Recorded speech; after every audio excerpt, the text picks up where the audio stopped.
Bismillahirrahmanirrahim. Assalamualaikum warahmatullahi wabarakatuh. Kami daripada Pulang 4 akan membentangkan hasil kajian kami, iaitu mengenai sejauh mana prestasi kerja pekerja lantikan kontrak dalam konsep pekerjaan tidak menentu melalui orientasi pembelajaran.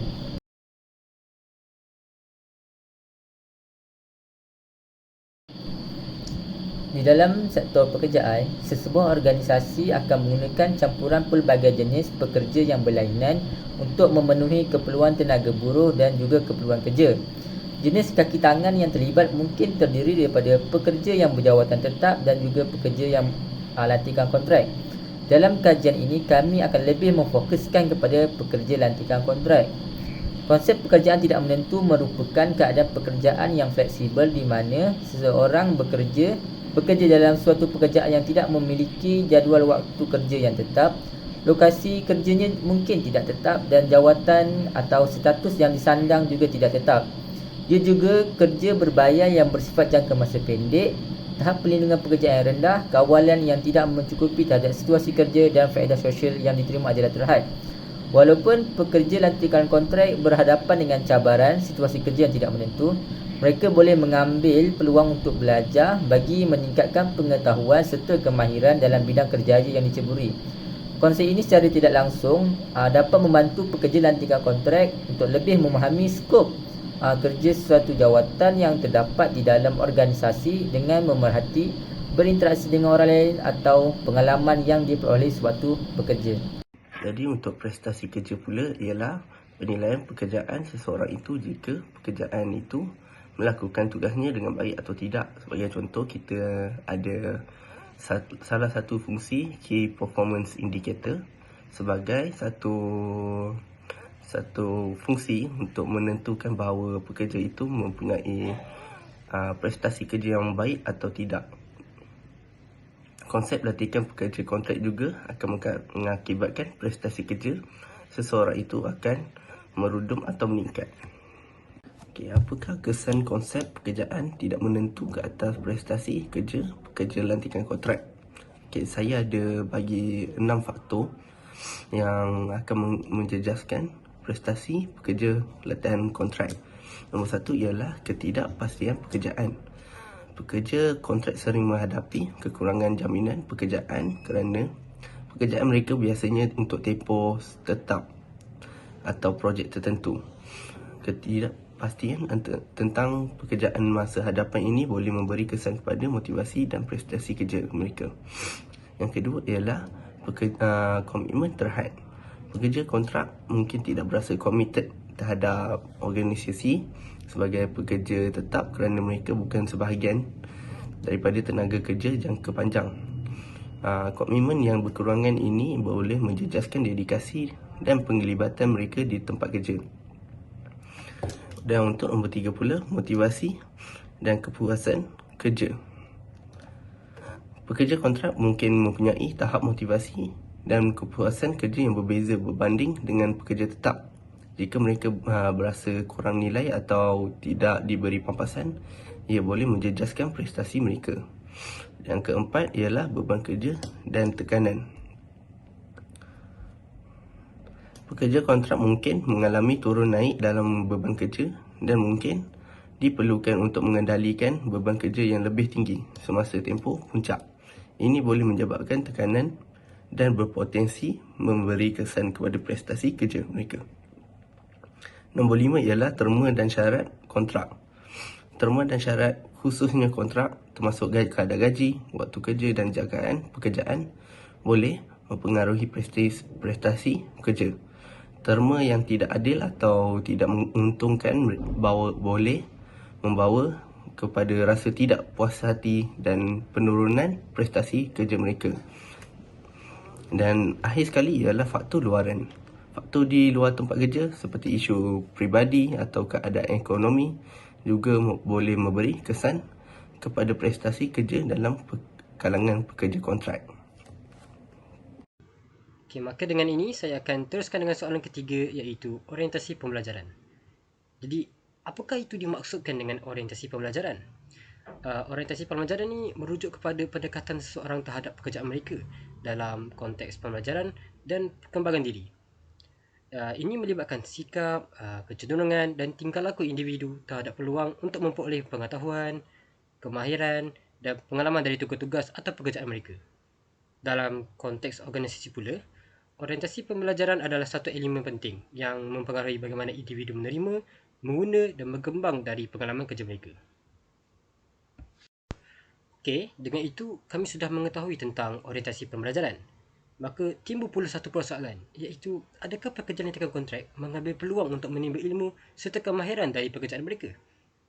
Okey, bagi pekerjaan lantikan kontrak yang mempunyai orientasi pembelajaran yang positif, mereka akan melihat pekerjaan mereka ni sebagai satu peluang untuk belajar dan meningkatkan lagi kemahiran mereka. Dan ini merangkumi beberapa elemen yang penting. Elemen yang pertama adalah mereka aktif dalam mencari maklum balas.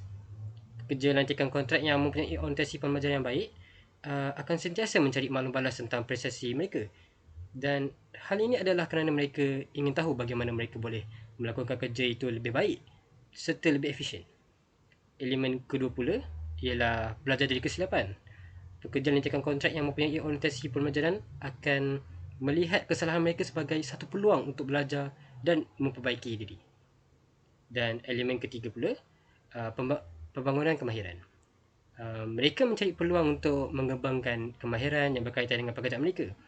Ini boleh melibatkan penyertaan dalam latihan dalaman yang diberikan oleh organisasi ataupun kelayakan tambahan yang dapat meningkatkan kemampuan mereka. Okey, seterusnya saya ingin membincangkan faktor-faktor yang mempengaruhi orientasi pembelajaran. Bagi pekerja latihan kontrak, orientasi pembelajaran mereka juga boleh dipengaruhi oleh beberapa faktor. Dan faktor pertama ialah sokongan organisasi.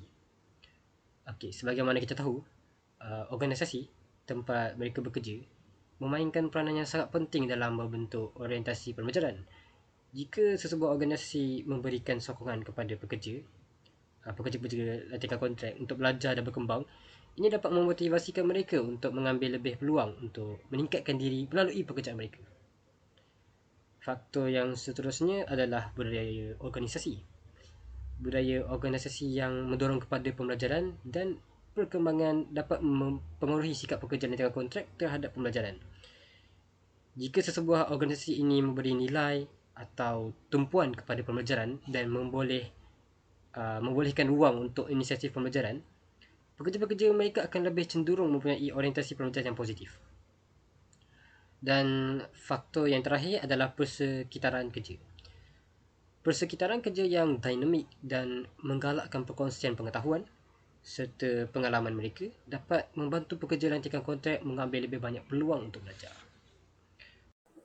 Baiklah, seterusnya ialah impak positif bagi orientasi pembelajaran. Pertama sekali ialah kemampuan beradaptasi ataupun adaptation ability. Jadi jikalau seseorang pelajar maupun pekerja dia menggunakan konsep orientasi pembelajaran, dia akan lebih mampu untuk mengadaptasikan diri dia dengan pelbagai suasana kerana orientasi pembelajaran merupakan suatu pembelajaran, suatu proses pembelajaran tetapi dengan cara melakukan. You learn by doing. So dia akan lebih beradaptasi dengan situasi yang dia sedang mengalami. Jadi yang kedua ialah perkembangan kemahiran. Di mana jika seseorang itu sebagai contohlah, seseorang yang menggunakan konsep orientasi pembelajaran adalah seorang yang menjalani latihan industri ataupun internship. Jadi dia akan confirm dia akan ke bengkel, dia akan diajar oleh pekerja-pekerja yang lain. Hal ini akan meningkatkan lagi kemahiran dia. Bukan saja kemahiran-kemahiran yang baru maupun kemahiran yang sedia ada, tetapi ini akan diasah, ini akan ditajamkan lagi. Alright. Yang ketiga ialah penyelesaian masalah ataupun problem solving ability. Jadi seseorang yang belajar secara orientasi learning orientation, dia akan lebih berkecenderungan untuk meningkatkan problem solving ability dia. Sebagai contoh, seorang pekerja tersebut dia yang bekerja, dia akan mengalami pelbagai cabaran yang berbeza-beza. Jadi ini akan meningkatkan kebolehan dia untuk menyelesaikan masalah-masalah yang datang. Dan terakhir sekali ialah motivasi untuk cemerlang. Jadi seseorang yang menggunakan konsep learning orientation sudah pasti dia akan lebih bermotivasi untuk cemerlang. Sebab Sebagai contoh, if dia buat satu benda tu and dia berjaya melakukan benda tersebut, confirm dia akan happy and confirm dia akan lebih bermotivasi untuk lebih cemerlang. Jadi itu sahaja daripada saya. Terima kasih. Seterusnya, impak positif orientasi pembelajaran. Yang kelima, kreativiti dan inovasi. Pekerja yang berorientasikan pembelajaran ini berkemungkinan menjana idea yang inovatif dan menyumbang kepada penyelesaian yang kreatif. Kesediaan mereka dalam meneroka konsep baharu ini boleh memberi pendekatan yang berbeza terhadap penambahbaikan proses, produk atau perkhidmatan. Selain itu, penambahbaikan berterusan. Orientasi pembelajaran ini menggalakkan individu untuk terus mencari cara untuk memperbaiki diri dan kerja mereka. Pemikiran penambahbaikan berterusan ini juga boleh meningkatkan output yang berkualiti dan peningkatan kecekapan. Yang ketujuh, kemajuan kerjaya. Apabila seseorang pekerja menunjukkan komitmen terhadap pembelajaran ini, boleh meningkatkan kemahiran dan prestasi kerja sekaligus menjadikan mereka aset yang berharga kepada majikan mereka. Akhir sekali, kepuasan kerja. Apabila pekerja merasakan bahawa mereka terus membangun dan mengembangkan keupayaan mereka, mereka akan merasa lebih cenderung untuk terlibat dan berasa berpuas hati dalam peranan mereka. Dan juga ia boleh memberi kesan yang positif terhadap prestasi kerja mereka. Sebagaimana yang kita sedia maklum, pekerja yang bekerja di dalam sektor pekerjaan tidak menentu ini akan lebih mudah untuk beradaptasi dengan keadaan di sekeliling mereka. Hal ini kerana pekerja di dalam sektor ini kebiasaannya bekerja dengan sifat sementara dan fleksibel. Jadi, mereka memiliki kecenderungan yang lebih tinggi untuk menyesuaikan diri dengan suasana kerja yang baru. Justru itu, perkara ini akan memberikan impak yang positif kepada pekerja itu untuk memahami serta mengikuti budaya yang terdapat di dalam sebuah organisasi itu agar mereka dapat memberikan perubahan dari pengalaman yang mereka perolehi dari pekerjaan sebelumnya. Selain itu, pekerja yang bekerja di dalam sektor pekerjaan tidak menentu ini juga mempunyai kemampuan yang baik untuk meningkatkan prestasi kerja mereka. Hal ini kerana mereka akan berlumba-lumba untuk meningkatkan prestasi kerja mereka supaya kontrak mereka akan diteruskan. Perkara ini terjadi kerana setiap organisasi mempunyai Key Performance Indicator atau lebih dikenali sebagai KPI yang telah diletakkan. Oleh itu, akan timbul persaingan di antara pekerja kontrak ini untuk mewujudkan hasil kerja yang baik terhadap kerja mereka. Seterusnya, pekerjaan tidak menentu ini mampu meningkatkan kreativiti seseorang pekerja itu. Hal ini kerana pekerja yang bekerja di dalam sektor itu mempunyai kemampuan untuk berfikir dari sudut pandangan yang berbeza dari pekerja tetap. Pekerja kontrak ini telah mendapat pengalaman yang banyak dalam pelbagai bidang kerana pekerja kontrak ini mempunyai peluang yang lebih tinggi untuk bekerja dalam pelbagai sektor, berjumpa dengan ramai pelanggan serta bekerja dengan ramai orang. Jadi, ia akan meningkatkan lagi pengetahuan serta pengalaman mereka sekaligus dapat bersaing dengan rakan-rakan sekerja. Sebagai contoh, pekerja kontrak ini telah berhadapan dengan pelbagai situasi yang berbeza. Jadi, mereka akan mengetahui lebih banyak perkara yang dapat menyelesaikan masalah yang dihadapi dengan lebih mudah. Sementara itu, pekerjaan tidak menentu juga mampu membuat seseorang pekerja itu dapat memperbaiki diri mereka supaya menjadi pekerja yang lebih baik. Sebagaimana yang kita tahu, guru terbaik bagi seseorang itu adalah pengalaman diri mereka sendiri. Apabila seorang pekerja kontrak, mereka akan memperolehi banyak pengalaman sekaligus mereka akan lebih mudah untuk memahami satu perkara itu untuk mencapai potensi terbaik yang terdapat di dalam diri mereka. Mereka boleh mengenal pasti kekurangan diri mereka dengan lebih mudah agar mereka boleh mengubah sikap mereka berdasarkan pengalaman yang mereka dapat. Cadangan. Terdapat beberapa cadangan yang dapat dikemukakan bagi memastikan pekerja latihan kontrak dapat menunjukkan prestasi kerja yang semaksimal mungkin berasaskan orientasi pembelajaran. Ini dapat menjadikan mereka seorang pekerja yang berkaliber dan dapat digunakan untuk pekerjaan mereka seterusnya. Cadangan yang pertama ialah memberi peluang pekerja menyertai kursus. Organisasi yang mengambil pekerja latihan kontrak hendaklah memberi peluang kepada mereka untuk menyertai kursus atau program. Ini dapat memberi mereka pendedahan yang luas tentang ilmu yang boleh diguna pakai dalam mengendalikan setiap kerja yang dilakukan. Ini sedikit sebanyak dapat membantu organisasi untuk berkembang maju kerana mempunyai pekerja-pekerja yang berkaliber walaupun pekerja tersebut adalah pekerja latihan kontrak sahaja. Yang kedua ialah memberi tunjuk ajar kepada pekerja. Organisasi hendaklah melakukan program mentor-mentee kepada pekerja latihan kontrak supaya mereka dapat diberi pendedahan tentang situasi sebenar dalam pekerjaan. Ini telah disedia maklum, setiap organisasi mempunyai tenaga pakai yang mahir dan berpengalaman dalam mengendalikan sesuatu tugas. Mereka inilah yang akan membimbing pekerja dalam mengendalikan tugas yang memerlukan kepakaran. Yang ketiga ialah memberi penghargaan. Organisasi hendaklah memberi penghargaan kepada pekerja lantikan kontrak.